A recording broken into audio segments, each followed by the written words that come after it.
Alrighty, so I'm in the process of breeding up a lot of Lilines. I've already got my 11 perfect that I need. Already got the cows done up, the chickens done up, and the chickens need one more, and then the bee guards need one more. And then I got the Yormantides that I got to do, which is only 3 of them, so that'll be quick for the most part. Frostallion knocked, maybe something else, I don't know. But nonetheless, for what I'm doing right now, I am currently getting ready for the test to see the difference in volume between gold farming with the berry farming method that a lot of people are talking about right now versus actual farming. With that being said, I don't really have anything to put out today, so I thought it'd be a good idea to go through the patch notes, talk about what I'm going to be doing and testing off of these, so my overall feeling, I guess, on what's going on. But to start out with, we have implemented backup save data on world session screen. That at first, when I read that, I thought that was for the world auto save data failed, but it is not. When I read further down, resolved an issue with data accumulating in save data. So this might help a little bit with the overall changed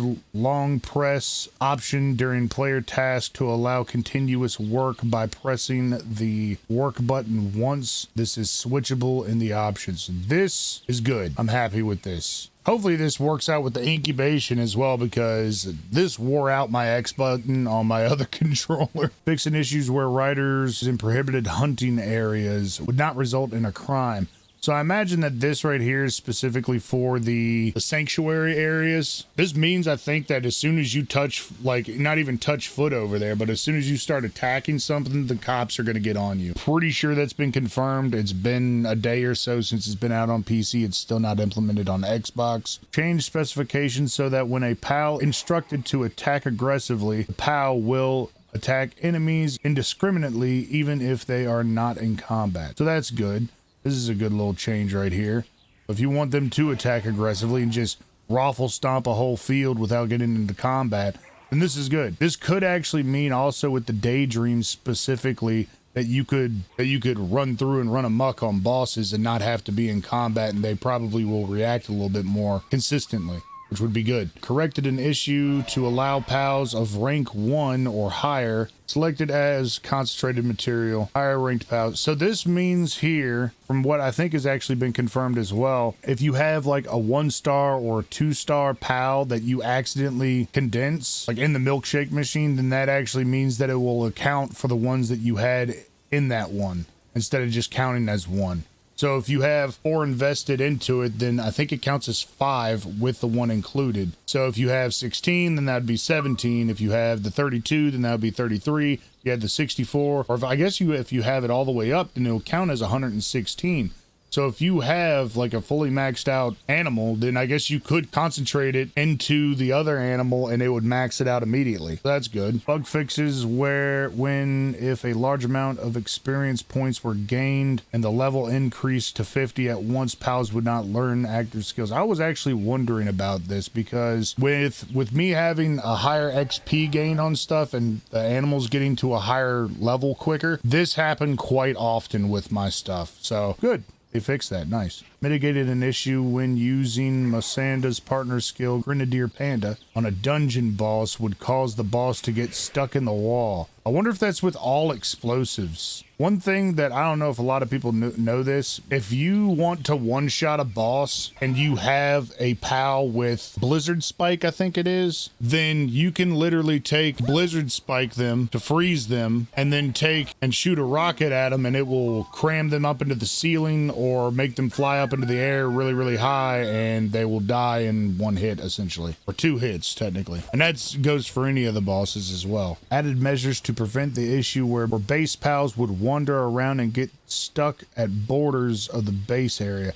Yeah, this happened after the last patch, and I noticed that whenever I was doing my breeding and stuff, that occasionally when you would go back, they'd be out of the breeding pen and they would just go to one corner and just sit there and go back and forth, back and forth, back and forth. So that's good that they fixed that. Fixed an issue where PALs at the base would get stuck repeatedly starting transportation task, and the light bulb icon would appear over their head over and over and over again. So okay, this is good for transporting in general. This might actually help as well for when you're not at the base. We'll have to test that. Added measures to prevent an issue of base pals getting stuck in the farm on a roof. Maybe that goes for all roofs. Every time I go over to any of my bases, the Yormantides are on top of stuff for some reason. I don't know why that happens, but maybe that will help that. Fixed an issue where pals would get stuck in the summoning space of a pal box when restarting the server on a dedicated server. This was happening even on our servers as well, and it's not even a dedicated server, just within my private world. I think they fixed that on this though, so that's good. So people on dedicated servers, you guys got some help there. Adjusted the default work priority of base pals. Anubis will prioritize manual labor. So I'm guessing that now he will prioritize his mining over his transporting. Maybe, I don't know. I guess that's what that means. Significantly, this is great right here. Significantly relaxed building restrictions for stairs and triangle roofs. So we will be able to build some good stuff now. Oh no, oh, I know what this is. If anybody's had this problem, if you were ever at your base, a group of something came to attack the base and your water pals shot like a water cannon or something at it, the surrounding area would get just ridiculous like sound problems, to where it would just be continuous water sound the entire time, like you were in a raging rapid. So that's good. Specifications changed so all changes in environmental temperature area add up. You put 4 campfires next to each other. The surrounding area will have a temperature of a volcano. Oh, so that's what I was saying before. It was early on. But I had mentioned that you couldn't really get any of the fire eggs or rock eggs to proper temperature without building in the volcano area. And I was right about that, apparently. So now your campfires actually stack so you can get stuff up to proper temperature, which speeds up a lot of people's dedicated servers where you're trying to hatch eggs. That's good. Implemented relax work style on the monitoring stand. That's good as well. That makes it a little bit more useful, because you could only do normal to like hard to brutal.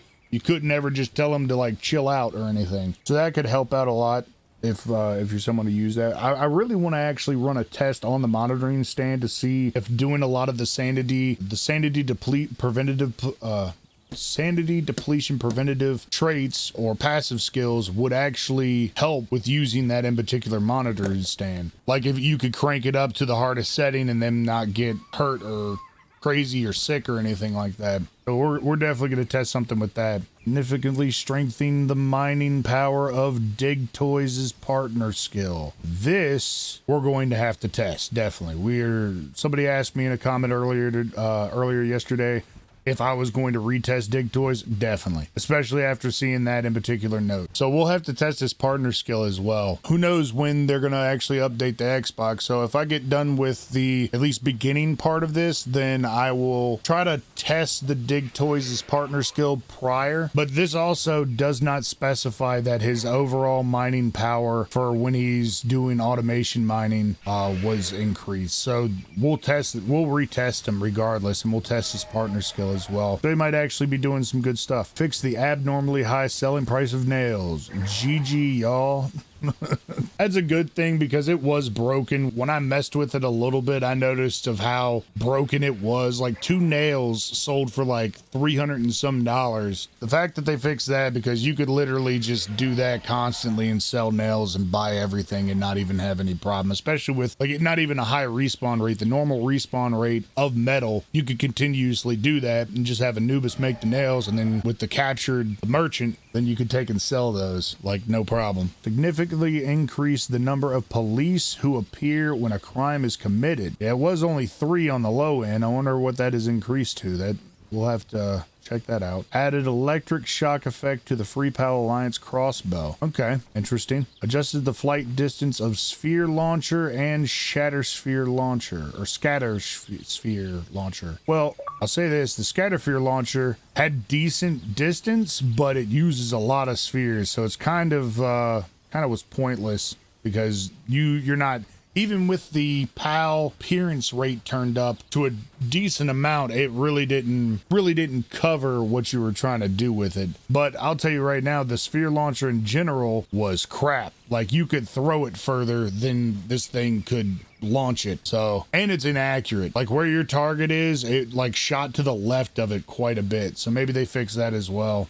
It didn't say that, but increased sanity value recovery amount of high quality hot spring. Okay. So this is actually good because I don't think that the high quality hot spring was actually worth the material cost, because the regular hot spring literally did the same damn thing. Fixed many minor bugs, corrected various incorrect text. I wouldn't notice. My dyslexic, as you can see, my dyslexic butt, I wouldn't have noticed. Improved measures against cheating. Hey, that should help you guys out quite a bit there. I think that's all. But yeah, we're definitely going to be retesting the dig toys. Before, he was trash with a capital T. One thing that I failed to mention is that at the end of the patch notes on that side, on one of them that I read, that they did acknowledge that the Xbox problem with the world autosave data failed is being addressed and will be hopefully fixed by next patch, is what they're saying. I'm currently getting these Lylines up. I have to breed 1,276 of them in order to max out all 11. So that's what we're doing right now. And this is for the next test that we're going to be doing. If you guys have any suggestions, then by all means, drop a comment down below on what I should test next, anything specific. We'll try to get around to it as soon as we can. Other than that, keep you willy washed. We'll see you guys on the next one. Peace out.